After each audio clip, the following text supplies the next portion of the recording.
पारस। अजनिमना अहमद। किस्त नंबर 14। वो सामने लॉन को देखते हुए जहन में शकील से की गई बातें दोहराने लगी। रिजवान हयात, हाँ, इनसे शादी के बाद पारो बदलने लगी थी। घास पे बारिश के कतरे अभी तक ठहरे थे, जैसे सब्ज चादर पे नन्हे नन्हे हीरे बिखरे हों। इन हीरों की मुनक्कस करदा रोशनी में तस्वीर बनती चली जा रही थी। फिरोजा माई की निगाहें इन पर जमी तो जैसे इनके अंदर तक सफर करती गई, तय दर तय दूर अंदर तक। बारिश अब जाकर थमी थी। वही छोटे से लिविंग रूम में सोफे पर पैर ऊपर करके बैठी फिरोजा माई खिड़की से बाहर गिरते आखिरी कतरे देख रही थी। इसकी पेशानी पर बल थे और मुंह में कुछ बुदबुदा रही थी। अच्छे भले पिंडी में रहते थे, अपना मकान तो था, वहां तो पारो भी नौकरियां कर लेती, मगर मत मारी गई थी मेरी।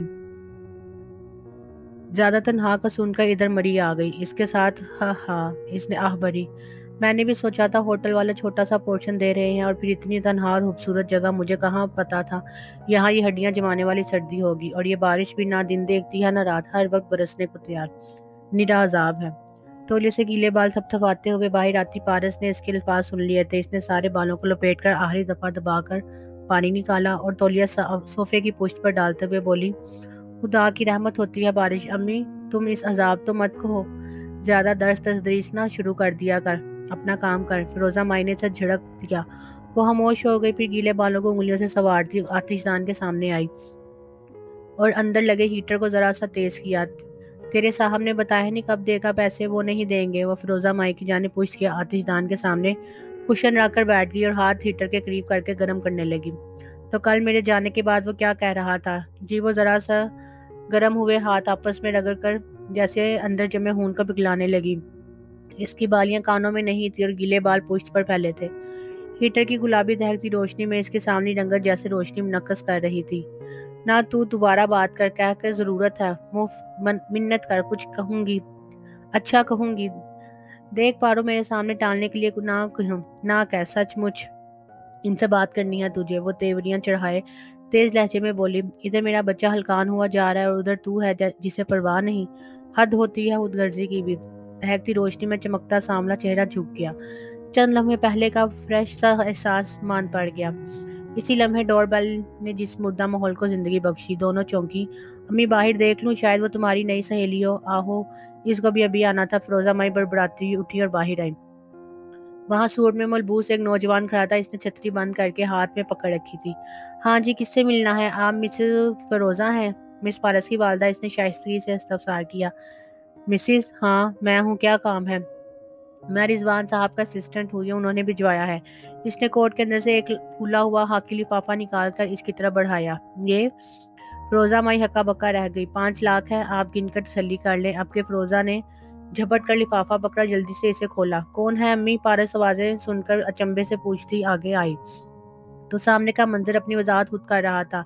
रही सही कसर फिरोजा माई के दबे दबे जोश से कहे फिक्रे ने पूरी कर दी। बड़े साहब ने भेजे हैं, पूरे 5 लाख, ले जल्दी से गिनकर इसे फारिग कर दे। इसने अंदर से नोटों की गड्डियां निकालकर पारस को थमाई। वो जैसे सांस तक लेना भूल गई थी। रिजवान साहब ने इसने नौजवान से पूछना चाहा, मगर अल्फाज साथ छोड़ गए। मैं जाऊं मैम? वो इस अजीब सी सिचुएशन में हटना चाह रहा था। ऐसे कैसे? पैसे तो गिन लेने दो, किसी का क्या भरोसा? फिरोजा चमक कर बोली, गिन भी सही। फिर पारस को ठोका दिया। वो शौक से निकलकर शर्मिंदगी में डूब चुकी थी। आप जाइए, बहुत शुक्रिया। इसने नाबत भरी मुस्कुराहट के साथ इसे रुखसत करते दरवाजा बंद किया। इसका चेहरा फीका पड़ चुका था और आंखों में बेबना या सी थी। क्या सोचते होंगे रिजवान साहब मेरे बारे में? बस कर दे। तू कह रही थी वो नहीं देगा, देखा इसने तो फौरन भिजवा दिए। अब तू बस जल्दी जल्दी कर्जा उतार देना, फिर आगे भी कर्जा मिलता रहेगा। बस कर दो अम्मी। वो फट पड़ी थी।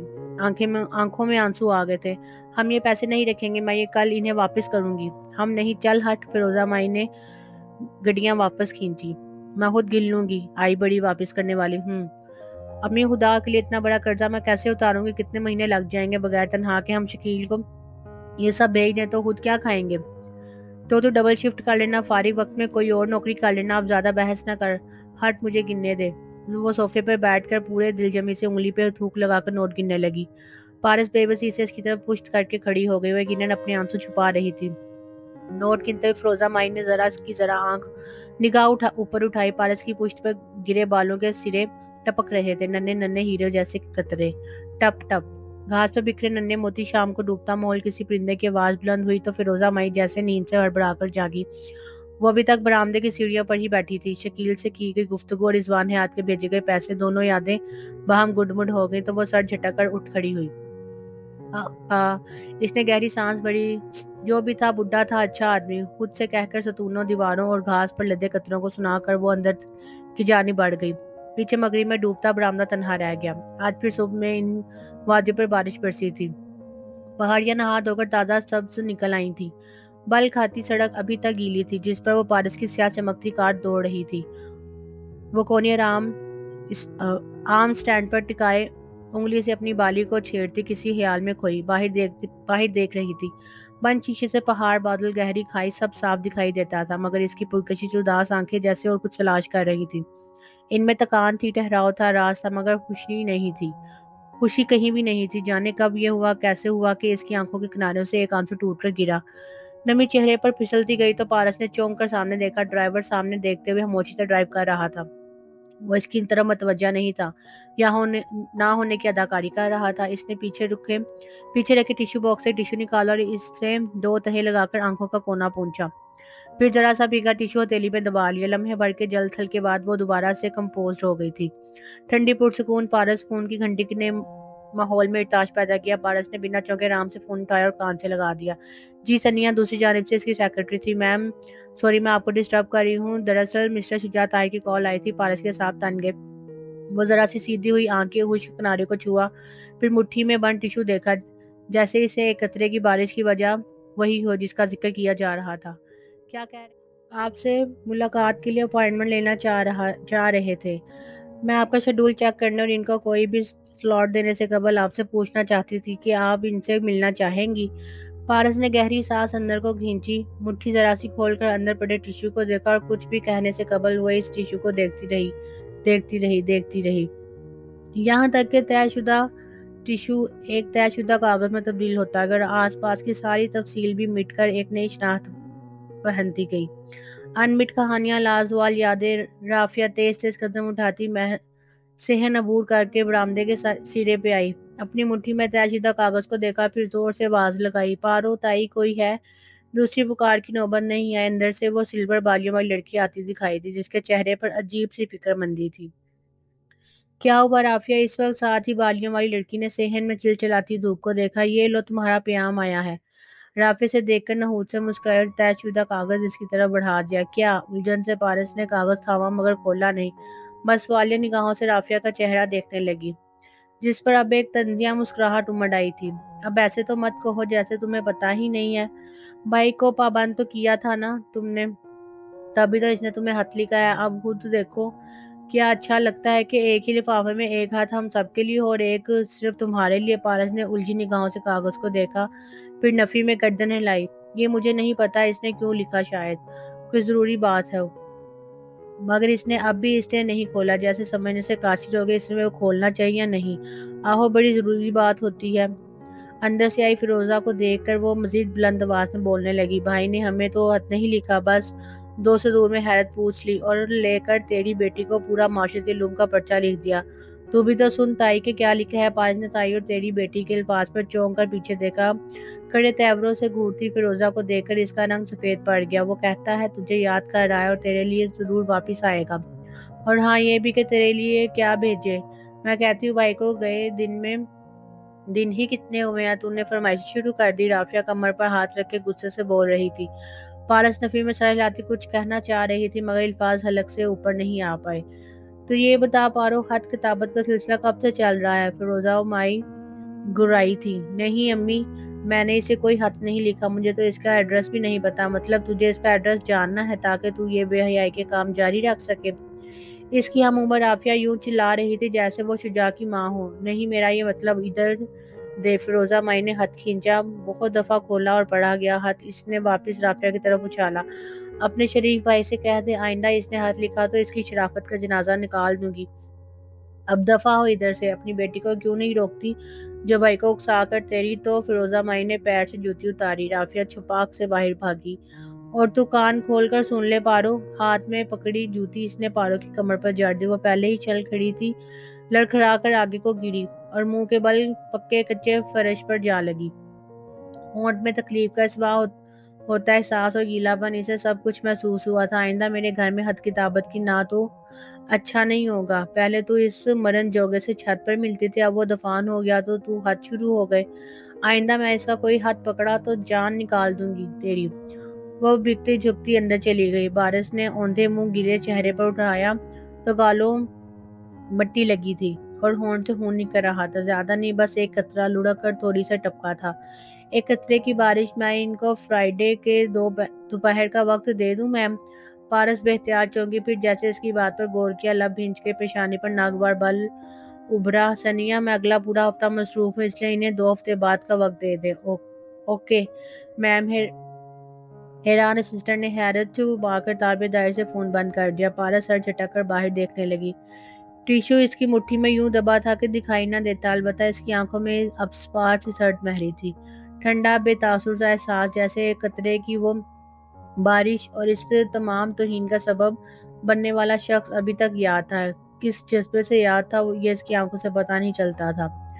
فضا نے گردن اٹھا کر پتھریلی سیڑھیوں کو دیکھا، وہ کافی اوپر تک جاتی تھی۔ اس نے ایک نظر بائیں طرف اونچی ہوئی سڑک پر ڈالی جس کے اختتام پر پارس کا بنگلہ تھا، اور دوسری طرف مخالف سمت ڈالی جہاں چند منٹ قبل پارس کی گاڑی گئی تھی۔ فضا کے چہرے پر اطمینان تھا، ہلکی سی مسکراہٹ بھی، جیسے وہ مطمئن تھا کہ وہ واپس نہیں آئے گی، اب وہ اپنا کام کر سکتا ہے۔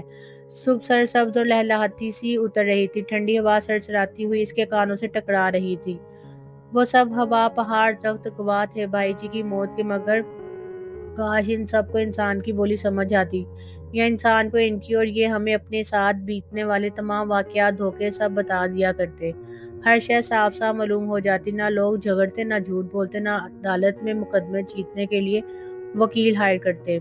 کتنا امن سکون ہوتا جب کوئی راز نہ رہتا، مگر شاید اللہ کو ان پتھر اور پتوں پر انسانوں سے زیادہ بھروسہ ہے، تبھی ان کے گواہی کو اس دنیا میں انسانوں کے سامنے بیان کرنے، انسان کے اس کو توڑ مروڑ کر اپنے فائدے کے لیے استعمال کر کے اس کی توہین کرنے سے بچانے کے لیے اس نے انہیں قیامت کے بڑے دن تک مؤخر کر دیا ہے کہ جس روز دنیا سے راز ختم ہو گئے وہ قیامت کا پہلا دن ہوگا۔ وہ قدم قدم سیڑھیاں چڑھنے لگا، اونچائی جیسے جیسے بڑھتی آکسیجن کم ہو جاتی ہے، دماغ ذرا دھیرے دھیرے کام کرتا ہے، شاید اسی لیے کسی بلند مقام پر پہنچ کر بہت سے لوگوں کے دماغ خراب ہو جاتے ہیں، مگر اس کا دماغ ٹھیک کام کر رہا تھا اور اسے معلوم تھا کہ اسے کیا کرنا ہے۔ سیڑھیوں کے آخر میں لکڑی کا چھوٹا سا جنگلہ نما گیٹ تھا۔ اس نے ہاتھ بڑھا کر اس کا کنڈا اندر سے کھولا، پھر اسے دھکیل کر پارک میں داخل ہوا۔ وہ کافی وسیع اور ریز پاک تھا، درخت، پھول، بوٹے، بینچ پر کونا سجا تھا۔ وہاں کھڑے ہو کر اس نے پلٹ کر دیکھا تو پارس کا گھر بالخصوص ٹیرس اور ٹیرس کا فرش تک صاف دکھائی دے رہا تھا۔ وہ اب اس کے گھر سے اونچے لیول پر آ چکا تھا۔ کچھ دیر وہ پارک کے کیئر ٹیکر کے ساتھ ایک بینچ پر بیٹھا تھا۔ آپ کتنے عرصے سے یہاں کام کر رہے ہیں؟ 5 سال سے سر، وہ کہہ کر سوالی نظروں سے اس کا چہرہ دیکھنے لگا کہ اس سوال کی وجہ جان سکے۔ مجھے کچھ معلومات چاہیے تھی کہ آپ دے سکیں گے؟ کس بارے میں؟ پچھلے دسمبر میں ہونے والے ایک حادثے کے بارے میں۔ وہ سنجیدگی سے اس کا چہرہ دیکھ رہا تھا جیسے کیئر ٹیکر کا ایک تاثر اسکین کر رہا ہو۔ کیئر ٹیکر کے چہرے پر الجھن ابھری۔ بہرحال اس نے سر اس بات میں ہلایا۔ بتائیے کون سا واقعہ؟ دسمبر میں یہاں سیڑھیوں سے ایک 40-50 برس کا آدمی گر کر فوت ہوا تھا، شاید آپ کو یاد ہو۔ اس نے ہڈ والی جیکٹ پہن رکھی تھی۔ اس کے آپ رضوان صاحب کی بات کر رہے ہیں؟ فیضان رک گیا، پھر ایک گہری سانس بھری۔ آپ رضوان حیات کو جانتے ہیں؟ انہیں کون نہیں جانتا، وہ رائل ہوٹل کے مالک تھے، وہ اپنی وفات سے 2 ماہ پہلے سے اس سامنے والے گھر میں رہائش پذیر تھے۔ ساتھ ہی بنگلے کی طرف اشارہ کیا۔ فائز نے سر ہلا دیا۔ انہوں نے کسی جوان لڑکی سے شادی کی تھی جو ان کے ہوٹل میں کام کرتی تھی، اکثر وہ دونوں اس پارک میں آیا کرتے تھے۔ کیا آپ کی ان سے سلام دعا تھی؟ بالکل، وہ بہت مہربان آدمی تھے، میں ذرا سا ان کے آگے پیچھے پھرتا اور وہ مجھے بھاری ٹپ دے کر جایا کرتے تھے، ہمیشہ مسکرا کر ملتے، مجھ سے پوچھتے کہ یہاں مجھے کوئی مسئلہ تو نہیں، کبھی ہو تو میں ان کو بتاؤں؟ کیئر ٹیکر دور افق کو دیکھتے ہوئے دکھ سے کہہ رہا تھا، اور اگر مجھے کوئی مسئلہ ہوتا تو میں واقعی ان کو بتا بھی دیتا۔ کچھ لوگ اتنے مہربان ہوتے ہیں کہ ان کو اپنے مسائل بتاتے ہوئے انسان کو نہ شرم آتی ہے نہ ہی غیرت۔ فضا نے اس کی نگاہوں سے تعاقب میں افق پر دیکھا جہاں اونچی پہاڑیوں کے خود کو بادلوں کی شال میں لپیٹ رکھا تھا، نیلا آسمان، سفید بادل، سفید پہاڑیاں، بھوری زمین، قدرت کا بہترین کلر کمبینیشن۔ اس کی نگاہیں اس پورٹریٹ سے ہٹ ہی نہیں رہی تھی۔ بادل رازوں کی طرح لگتے تھے، हवा से पतले मगर सारा मंजर छुपाए हुए। इसने इनके पीछे देखना चाहा और यकायक जैसे नरम गालों में सुराख होने लगे। छोटी छोटी खिड़कियों से पीछे एक और मंजर झांकने लगा। फैजी ने इस मंजर को पकड़ने की सही की, हाथ नहीं बढ़ाया, निगाह बढ़ाई दूर, बहुत दूर। वो लंबा टीनेज लड़का कभी दाएं कभी बाएं भागता रैकेट से शटल कॉक दूसरी जानिब भेज रहा था। दूसरे खिलाड़ी इस मुस्तैदी से इसे वापस करता। टिक टिक। शटल कॉक के रैकेट की जाली से टकरा कर हवा में गोता खाने की आवाज और टीनेज लड़के की तेज तनफ्फुस की आहट बीसियों लोगों की मजमा के बावजूद बैडमिंटन कोर्ट में छाए बिन ड्रॉप साइलेंस को तोड़ रही थी। मैं चाहरी और संगीन मरहले में दाखिल हो चुका था।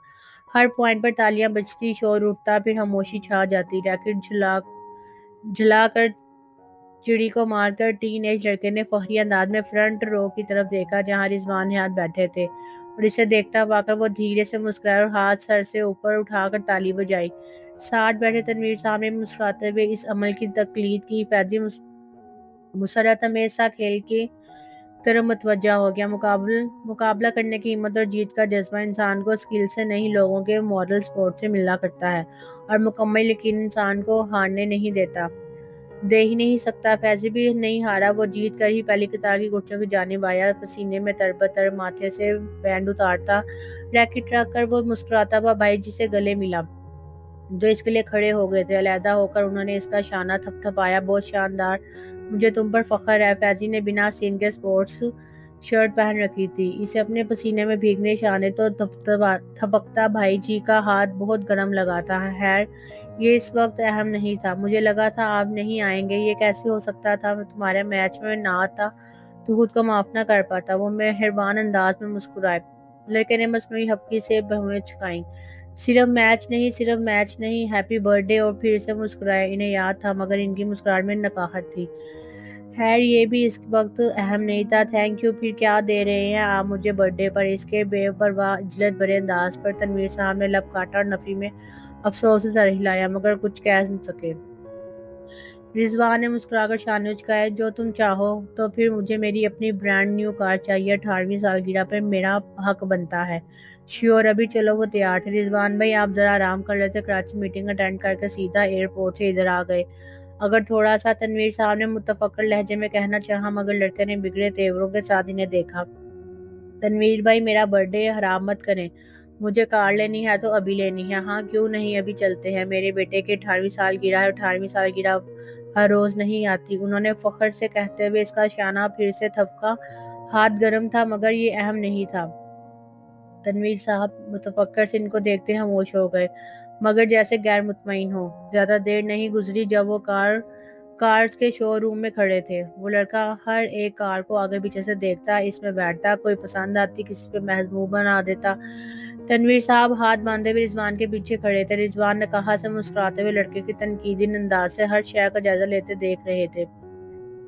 मुझे ये सुर्ख स्पोर्ट्स कार पसंद है। बिलाहिड एक कार के पास रुककर वो एकदम से बोला। डीलर ने मुआवजा निगाहों से इन्हें देखा।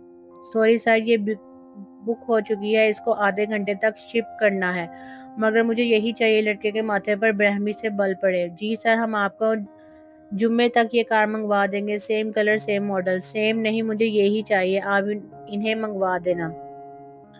वो बेजारी से बोला। रिजवान की मुस्कुराहट फीकी पड़ी। वो जैसे फिक्रमंद हो गए। कहीं और से पता कर लेते हैं फैजी, या फिर जुम्मे तक इंतजार?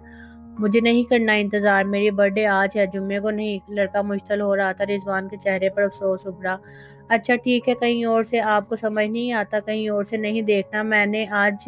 मुझे आज ही ये कार चाहिए। हम आपको डबल पेमेंट कर देंगे। डबल पेमेंट के अल्फाज पे तनवीर साहब ने बेहतियात थूक निकला। सर, बात पेमेंट की नहीं, कमिटमेंट की है। वर्क एथिक्स ही है। सैगल साहब के लड़के की कार है, प्लीज आप समझने की कोशिश करें। डीलर बेचारा परेशान हो गया था। वो ठीक कह रहा है फैजी, बात अहलाकियाती है, इनकी मजबूरी की है। आओ हम कहीं और से देख लेते हैं। My foot. लड़के का चेहरा गुस्से से सुर्ख पड़ चुका था। मुझे कार लेकर देना ही नहीं चाहते। आपको मेरा एहसास ही नहीं है। इतना भी नहीं सोचा कि आज मेरा बर्थडे है। आज तो मुझे कुछ ले दे, मगर पता नहीं आप किसके लिए अपनी दौलत संभाल रहे हैं। यू नो व्हाट भाई जी, मुझे अब कुछ नहीं चाहिए। ना कार, ना आपकी मेरी बर्थडे पार्टी में शमूलियत। वो कहकर तेजी से बाहर निकल गया। रिजवान बस खड़े रह गए, इस दरवाजे को देखते रह गए जिससे वो बाहर निकला था। अपनी सांसों की आवाजें गिनते रह गए। ان کے چہرے پہ تکلیف تھی، درد تھا، ایک نہ ختم ہونے والا کرب مسلسل تھا، مگر یہ اہم نہ تھا۔ تنویر صاحب نے بس لمحے بھر کو یہ دیکھا اور فیضی کے پیچھے گئے۔ وہ کار کے قریب تھا جب تنویر صاحب نے اس کو جا لیا۔ فیضی، تمہارے بھائی جی بیمار ہیں۔ کار کا دروازہ کھولتا لڑکا رکا اور مڑ کر ان کو دیکھا۔ کیا ہوا ہے انہیں؟ ان کو کل سے بخار ہے، اور بخار تو ٹھیک ہو جاتا ہے، مجھے بھی پرسوں تھا۔ لڑکے نے شانے چکایا۔ تم 18 سال کے ہو، وہ 40 کے ہیں۔ وہ 2 دن سے مسلسل کام کر رہے ہیں۔ صرف تمہاری سالگرہ کے لیے انہوں نے 2 اہم ترین میٹنگز کینسل کی۔ انہوں نے آرام بھی نہیں کیا اور سیدھے یہاں آ گئے۔ اور آپ ان کے امپلائی ہیں، امپلائی ہی رہیں۔ مجھے پتا ہے اچھی طرح کہ مجھے ان سے کیسے ڈیل کرنا ہے۔ بالوں کی کھڑکیاں بند ہونے لگی، منظر چھٹنے لگا، رازوں پہ چپہرے لگنے لگے۔ اس رات میں یہی تھا جب یہ حادثہ ہوا، کیئر ٹیکر کہہ رہا تھا۔ فیضی چونکا اور پھر توجہ سے سننے لگا۔ اس رات برف باری ہوئی تھی، پچھلی رات بھی برف پڑی تھی جس سے ہر جگہ سفید تھی، سیڑھیاں بھی برف سے اٹی تھی۔ میں اندر تھا جب وہ لوگ آئے تھے، وہ رضوان صاحب اور ان کی بیوی۔ وہ ادھر سے سردی میں کافی دیر تک ٹہلتے رہے، پارک سنسان تھا، اتنی سردی تھی کہ کلفی جم جائے۔ میں صرف ان کی وجہ سے باہر آ کر بیٹھ گیا۔ فضان اب ماضی کی یادوں سے نکل کر پوری یکسوئی سے سن رہا تھا۔ کیئر ٹیکر یوں بتا رہا تھا جیسے اسے سامنے فلم سے چل رہی ہو۔ وہ دونوں یہ اس جگہ ٹہلتے رہے۔ اس نے ہاتھ سے اشارہ کیا۔ کافی دیر رضوان صاحب خاموش تھے۔ ان کی بیوی بول رہی تھی۔ میں دور تھا، مجھے سمجھ نہیں آئی، مگر وہ بہت تیز تیز بولی جا رہی تھی، جیسے انسان غصے میں بھڑاس نکالتا ہے۔ وہ کافی سوبر سی لڑکی ہے، ایسے عموماً بولتی نہیں ہے، مگر تب بہت مسلم لگ رہی تھی۔ پھر رضوان صاحب تیزی سے سیڑھیوں کی طرف بڑھے۔ وہ ان کے پیچھے لپکی۔ اب وہ کہ اونچی بولی تو مجھے سنائی دیا کہ وہ ان کو جانے سے روک رہی تھی، مگر وہ سننے بغیر سیڑھیاں اترنے لگے اور تبھی ان کی ہلکی سی کراہ سنائی دی۔ وہ پھسلے۔ تب پارس کہاں تھی؟ فضان نے تیزی سے پوچھا۔ وہ یہاں کھڑی تھی۔ کیئر ٹیکر نے سیڑھیوں کے آغاز سے ذرا فاصلے پر ایک جگہ اشارہ کیا۔ کیا یہ ہو سکتا ہے کہ رضوان صاحب کو کسی نے دھکا دیا ہو؟ نہیں، وہ میرے سامنے گرے تھے، دوسری یا تیسری سیڑھی سے گرے تھے۔ وہ حادثہ تھا، ایک حادثہ۔ ان کے جنازے پر بھی میں گیا تھا، مسز پارس سے بھی ملا۔ اب آپ بتائیں، آپ اتنے سوال کیوں کر رہے ہیں؟ فیضی اس کے سوال پر تکان سے مسکرایا۔ میں ان کا ایک زمانے میں دوست رہ چکا ہوں، صرف متجسس تھا کہ ان کی موت کے بارے میں۔ آئی ہوپ آپ میری فیلنگ سمجھ سکیں گے۔ ساتھ ہی وہ اٹھ کھڑا ہوا۔ کیئر ٹیکر نے اس سے ہاتھ ملایا۔ فضان مڑ گیا۔ کیئر ٹیکر اسے دیکھتا رہا۔ وہ سیڑھیوں کی طرف گیا اور دھیرے دھیرے زینے اترنے لگا۔ تیسرے زینے پر رک کر اس نے پلٹ کر کیئر ٹیکر کو دیکھا۔ اس نے اس بات میں سر ہلایا۔ فیضی سمجھ کر پلٹا اور سیڑھیاں اترنے لگا۔ کیئر ٹیکر اسے دیکھتا رہا، یہاں تک کہ وہ نگاہوں سے غائب ہو گیا۔ پھر وہ اندر چلا آیا۔ اپنے چھوٹے سے کیبن نما آفس کا دروازہ بند کر کے اس نے فون کا ریسیور اٹھایا اور ایک نمبر ملایا۔ دوسری جانب گھنٹی جا رہی تھی۔ مسترب سا انتظار کرنے لگا۔ 5ویں گھنٹی پر فون اٹھا لیا گیا۔ بولو، ایک بھاری مردانہ آواز سنائی دی۔ جیسا کہ ہم نے کہا تھا تنویر صاحب، ایک نوجوان ابھی آیا تھا اور مجھ سے رضوان حیات کی موت کے بارے میں سوال کر رہا تھا۔ تم نے کیا کہا؟ وہی جو آپ نے کہا تھا مجھے کہنا ہے۔ گڈ۔ اور جو میں نے کہا تھا کہ نہیں کہنا، وہ میں نے نہیں کہا۔ کیئر ٹیکر کی آواز میں فخر در آیا۔ ویری گڈ، میں دوپہر سے پہلے تمہاری رقم ٹرانسفر کر دوں گا۔ اب مجھے مزید ان نمبرز پر فون مت کرنا۔ جی سر۔ اس نے وہ خوشی کہہ کر فون بند کر دیا۔ کیئر ٹیکر واقعی بہت خوش اور مطمئن تھا۔